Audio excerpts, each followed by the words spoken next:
जहां भी करप्शन है वहां पे इन्वेस्टिगेशन होनी चाहिए, मगर इन्वेस्टिगेशन अदानी जी से शुरू होगी, और जब तक अदानी जी अरेस्ट नहीं होंगे तब तक क्रेडिबल बात नहीं बनेगी।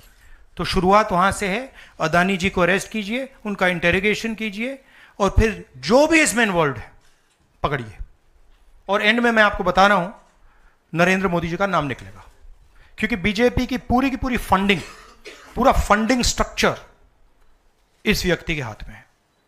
इसीलिए प्रधानमंत्री चाहे भी कुछ नहीं कर सकते हैं। एक प्रकार से अदानी जी ने हिंदुस्तान को हाईजैक कर लिया है, हिंदुस्तान अदानी जी के ग्रिप में है, इसलिए हिंदुस्तान के एयरपोर्ट्स, पोर्ट्स, डिफेंस इंडस्ट्री, ये पार्टनरशिप है। एक तरफ नरेंद्र मोदी जी और एक तरफ अदानी जी, और मैं आपको यहां कह रहा हूं कि नरेंद्र मोदी जी अदानी को अरेस्ट नहीं कर सकते हैं। कैपेबिलिटी नहीं है हिंदुस्तान के प्रधानमंत्री की कि वो अदानी जी को अरेस्ट करें, क्योंकि जिस दिन उन्होंने अदानी जी को अरेस्ट किया उस दिन वो भी जाएंगे। हाँ संजीव।